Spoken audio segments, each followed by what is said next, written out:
Olá, seja bem-vindo ao canal Resumo SA. Este é o canal de resumos dos principais livros já escritos até o momento. Neste vídeo, você encontra as principais ideias do livro Quantos Eus Não São Meus, de Padre Fábio de Melo. Indicamos a leitura completa do mesmo para total compreensão do assunto. Caso tenha interesse, confira na descrição o link para este livro completo. Já aproveite, deixe seu like e se inscreva no canal para acompanhar todos os resumos de livros que mudarão a sua vida. Então vamos lá. Acordar tarde. Nossos verdadeiros eus podem ser destruídos pelos eus que não somos. Por isso é importante sair e se encontrar. Uma das pistas para o nosso ego está em nossos sonhos. Eles nos levam às nossas definições. O sonho amadurece, mas não prescreve. Mas vale a pena distinguir sonhos de fantasias. O primeiro se relaciona com o eu mais profundo, enquanto o último fala com o ego. É possível saber quem somos?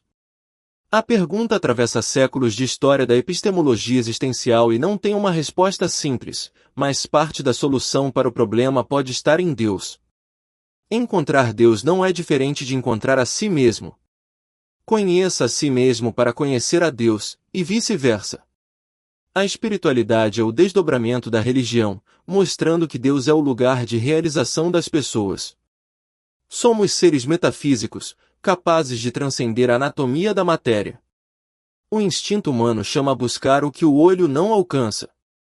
Essa visão é um legado de mitos antigos e da filosofia ocidental. O impulso de conhecer a si mesmo encontra expressão em Aristóteles e nos filósofos gregos. As buscas filosóficas por significado são naturais e ocorrem sempre que tentamos nomear pensamentos e sentimentos. Onde eu vivo? Padre Fábio de Melo valoriza a filosofia acima de tudo. No entanto, a neurociência moderna também desempenha um papel importante na busca do eu. Portanto, estudar o cérebro facilita na autoaprendizagem. Afinal, eu e mente são conceitos fundidos. Embora perceba que é impossível descobrir onde reside o ego ao examinar cada parte do cérebro, o mistério permanece. Se a neurociência envolve cérebros explorando outros cérebros, então na filosofia temos mentes estudando o ato de pensar. Eu é a evolução do conceito de existência. Mesmo assim, o conceito não foi totalmente estudado até René Descartes. O filósofo francês acreditava que a mente e o corpo têm propriedades diferentes. No entanto, a neurociência desenvolveu uma compreensão cartesiana mapeando a mente como parte do cérebro. Eu como você mesmo. No centro da psicologia está o ego. A terapia é usada para resolver conflitos dentro de si mesmo. No entanto, a existência do ego não foi aperfeiçoada psicologicamente. O substituto do eu pelos psicólogos é o ego, proposto pelo psiquiatra Carl Jung. Embora o eu não tenha base científica, todos nós inegavelmente o experimentamos. Alguns, como o neurocientista Oliver Sacks, defendem não apenas um eu, mas vários eus. Apesar de sua existência, o ego tem sido objeto de muitos debates e controvérsias ao longo da história. Nós experimentamos e sentimos isso. Todos nós sabemos a diferença entre o eu e o outro. Todo mundo tem um núcleo imutável que é verdadeiro para si mesmo. Autenticidade é uma característica daqueles que se relacionam com o eu físico e colocam o eu contingente em contexto. Todos nós devemos escolher. Somos limitados por nosso tempo e nossos corpos, que exigem nossas decisões. Encontrar nosso eu substancial envolve entender os personagens que nossas escolhas criam. O eu acidental é um casaco que se adapta às necessidades dos tempos. No entanto, isso pode ser resultado das funções que outros nos designaram. Quanto menos soubermos uns dos outros, mais vulneráveis seremos à sua influência. Conselhos. O eu substancial também é influenciado pelas sugestões dos outros. Uma parte de você encontra o autoconhecimento como um reforço promovido pelo seu entorno. No entanto, alguns conselhos negam e se dissociam de nossa essência. Ainda assim, nós os incluímos por causa da vulnerabilidade emocional. Uma pessoa pode ver outra pessoa sem realmente enxergá-la. Assim, ele oferece um ego que não corresponde à sua realidade pessoal.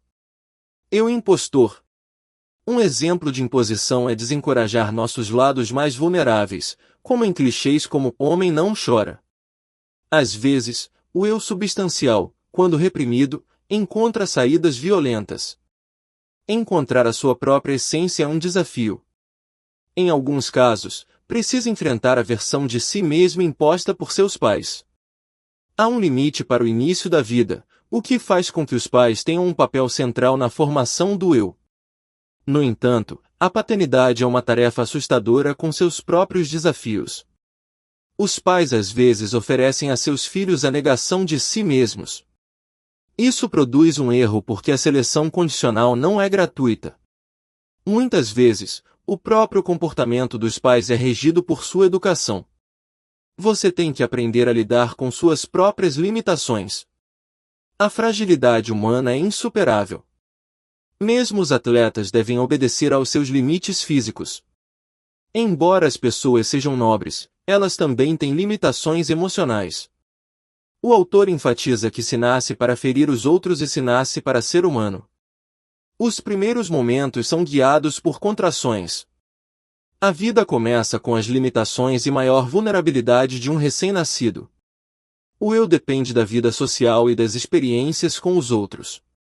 O ambiente envolvente facilita a passagem entre as pessoas. Ainda assim, as mudanças na sociedade tornaram o mundo menos disposto à conexão humana. Desenvolveu uma aversão a apegos severos. A contemporaneidade traz o estilo de vida do apartamento e cria barreiras para a intimidade. No entanto, a busca pela privacidade não reforça a aversão ao convívio social.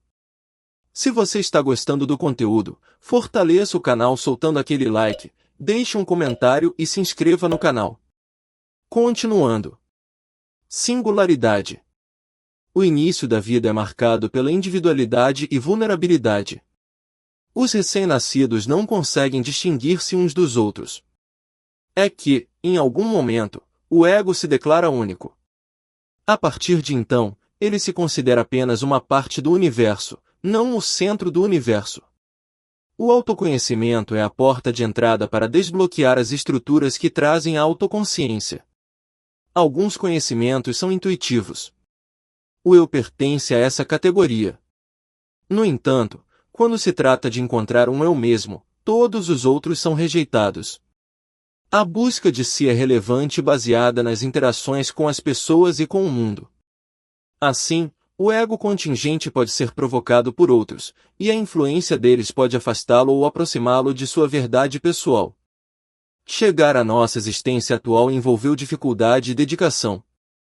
O autoconhecimento é um belo processo. A natureza do eu é uma busca pela maiêutica, uma ideia socrática na qual a verdade pode ser obtida por meio de perguntas e respostas. Portanto, o autoconhecimento é inspirado pelos outros. Nesse sentido, as interações com outras pessoas também devem ser questionadas. Esse exercício é chamado pelo autor de autopastoreio, porque o ego lida com seu relacionamento como um pastor protege suas ovelhas. Pastorear é o mesmo que cuidar. Em nossas vidas, existem vozes de pastor e essas pessoas nos afetam como um pastor com seu rebanho. Essas vozes vêm da autoridade emocional. Por exemplo, Jesus é a voz pastoral de seus seguidores. Ainda assim, temos exemplos familiares em nossas vidas. Uma avó pode ser uma autoridade emocional para sua neta. O pastoreio do eu também envolve a própria voz interior. A voz do coração é o centro do ser. Então, só é possível se você se olhar honestamente. O autor apela à diferença aristotélica na essência e na aparência para concluir que somos essencialmente humanos. Portanto, sujeito a restrições, o desenvolvimento é lento. Quando uma semente se transforma em uma árvore, todas as pessoas precisam ser o que são. Embora tragamos nossa essência, somos influenciados pelo nosso ambiente. Portanto, não se trata apenas de ser, mas de ser quem realmente somos e assumir nossa verdade pessoal. Algumas pessoas ajudam a se revelar. Assim, a essência começa a se revelar. Para isso, é necessário iniciar o conflito cotidiano com um mundo que nega a autenticidade de si, sob a proteção de boa vontade falsa. O discurso religioso pode ser perigoso. Isso acontece porque, em alguns casos, os líderes religiosos dão a entender que são mais sábios do que os crentes. Deus agora tem um mediador. O autor acredita que a crença religiosa não pode ser castrada. Afinal, Deus pode ser conhecido olhando para dentro sem depender de um intermediário. A religião não pode negar nosso eu. A hipocrisia de alguns discursos religiosos se deve à dificuldade em reconhecer a fragilidade humana. Isso é surpreendente porque é a partir disso que a experiência religiosa é potencializada. Existe uma espécie de pessimismo antropológico na crença religiosa, ou seja, o sentimento de que você não vale nada diante de Deus. Porém, para o autor pensar que Deus é grande não precisa menosprezar a si mesmo. Do pessimismo à máscara. Às vezes, para esconder nossos erros e fraquezas, recorremos a máscaras e disfarces. Isso inclui tudo, desde discurso moral até encobrimentos. No entanto, ao esconder sua pobreza, o religioso reforça suas suspeitas. O problema é que isso destrói a crença em Deus. É difícil ter fé sem acreditar em si mesmo. Afinal, para acreditarmos em Deus, devemos acreditar que Deus também acredita em nós. Os medos nunca nos abandonam, embora sejam administráveis. Às vezes eles se camuflam, por exemplo, agressividade. O medo também pode ser o resultado de um ego inesperado.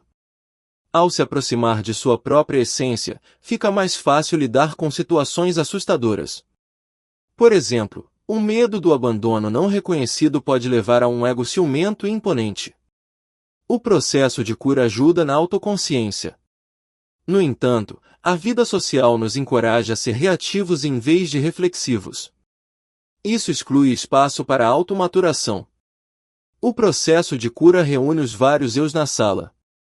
Esta sala precisa estar iluminada o tempo todo para que possamos diferenciar entre o eu que nos pertence e o eu que deve ser rejeitado. Conclusão: encontrar a si mesmo dá trabalho. É preciso estar livre do eu acidental e da imposição dos outros. Para quem tem coragem de enfrentar a busca da própria natureza, enfrenta também a busca de Deus. O livro do Padre Fábio de Mello mostra como uma busca filosófica pela verdade pessoal pode levar a uma vida mais plena. Comente abaixo a sua opinião sobre o livro. Deixe dicas e sugestões para os próximos vídeos. Um abraço e até mais!